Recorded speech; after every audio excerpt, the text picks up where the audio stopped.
Bakit kailangan pa ng party list na kailangan pasahurin ng mga mamayan? Maganda nga ang dahilan ng party list, pero pinagloloko lang ng mga tao sa pagpapatupad. Eh lalo na kung tatanggalin mo 'yan, wala tayong chance. Halimbawa po, ito ha, totohanan po 'to ha. Baka sabihin niyo naglolokohan tayo. Halimbawa nga po tayo, no? Talagang halimbawa, pagka dumami pa yung subscriber natin, tapos pinagtulakan nyo na kinakailangan may representation tayo, pwede. Mananalo tayo. Kasi marami na eh. Pero sa normal, hindi po tayo mananalo na congressman. O, yun po yung ibig sabihin. Halimbawa, yan, si Ka Eric. Siya pinakasikat na may ano sa atin, may party list, di ba? Hindi siya mananalo na kalaban niya yung mga normal na congressman. Pero baka may chance sila ni Badoy na manalo. Sa mga kapwa ko OFW, wag nang iboto ang OFW party list. Wala man tayong pakinabang sa kanila. Sana lahat ng anak ng Tatay Digong Duterte maging presidente para makarecover ang Pilipinas. Siguro ako sa tingin ko ano lang, yung mga tatlong continuous na ano lang na program. Ang ganda na kasi ng kay Pangulong Duterte, biglang binago lahat eh. Wala tayong magagawa eh. Kaya ayaw sa atin mag-invest ng mga investors eh. Mag-i-invest ka after 6 years, hindi mo alam kung itutuloy pa nung presidente yung, alam niyo, wala kang kasiguruhan. Sara't basta lang maging presidente ng Pinas, sigurado magiging like Singapore tayo. Ang lawak ni Sara Duterte, no? Alam niya, no? Alam niya yung mga kulang, walang planning, di ba?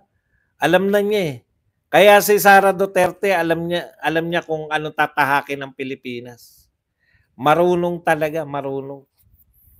Sabi ko nga po dati binoboto lang natin. Ako, sabi ko noon, sa isip-isip ko lang eto dahil Duterte, anak to ni Duterte, pero kung hindi to anak, hindi. Pero ngayon nakikita mo na yung ano, no, kaibahan niya, no.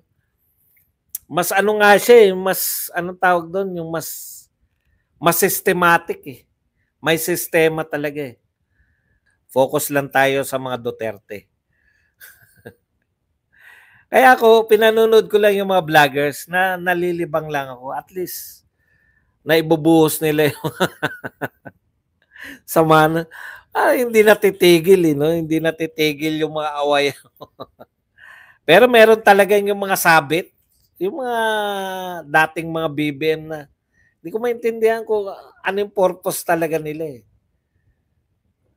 Bakit nag-Duterte? Sa Pebbles, di ba, nakita na natin. Malamang kumikita doon, dito hindi kumikita. Kaya, di ko kilala eh. Wala naman ako nakitang vlog niya na nag-vlog siya. Hindi ko alam kung ano yung papel nila, bakit sila mga vlogger. Wala namang mga vlog. Pag magpalit ng administrasyon, kawawa ang susunod na upo kasi madami siyang problema na haharapin. Ikaw naman, no? Hindi nagpahalata, ayaw mo pa ipahalata na BBM ka. Alam niyo po, hindi po nawawalan. Kahit saan po kayo mamuno, wala pong mamanahin na walang problema. O maliit na organisasyon, malaking organisasyon. Yan po natutunan ko bilang leader eh. Pag ikaw namuno ka, mayroon at meron ka. Akala nyo, ganito po yung palpak na leader. Sa totoo lang, kahit po sa maliit na organisasyon, ganito po. May nakita siyang problema, sisisihin. Hindi natapos ito nung nakaraan leader. Alam niyo po, hindi leader yan. Kasi ang leader, alam niya, na-recognize niya dapat, mayroong yung sinundan niya, kung ang attitude ng leader ganito, yung sinundan ko merong ginawa to eh. Mas malaki. Ito lang yung natira. Yung problema na to, tira na lang to eh. Dahil trinabaho niya na yung mas malaki. O, di ba? Sa totoo lang, ang laki na ng trinabaho ni Tatay Digong. Yung kinalaban niya, itinama niya yung panggugulang ng mga oligarko. Yung war on drugs, build, build, build. Ang dami pong mga susundan na lang sana.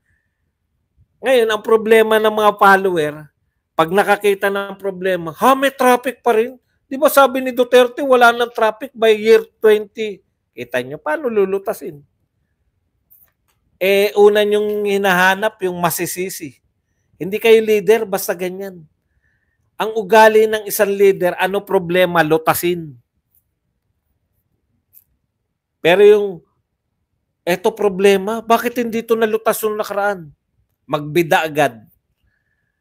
Ano kagad yung maghugas kagad ng sisi? Walang gagawin yan.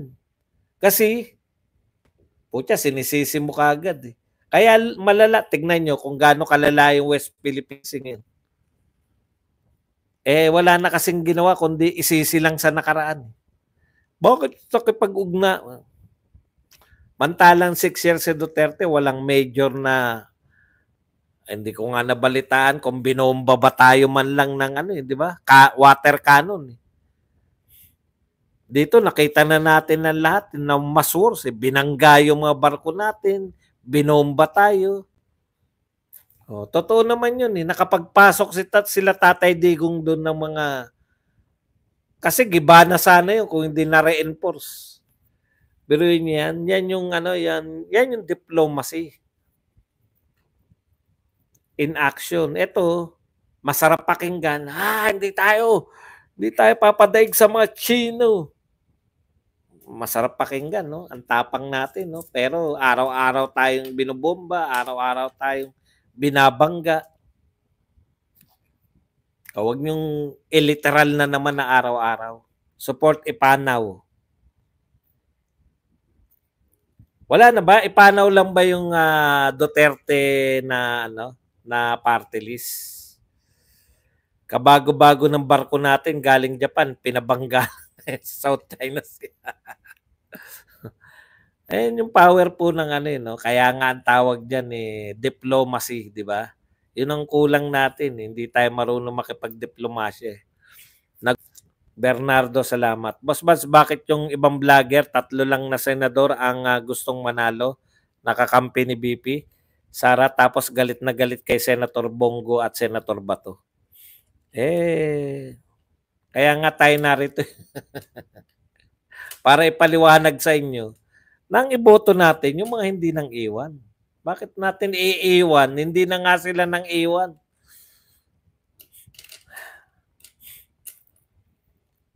Mas gusto ko pa po na hindi ganong maalam, no?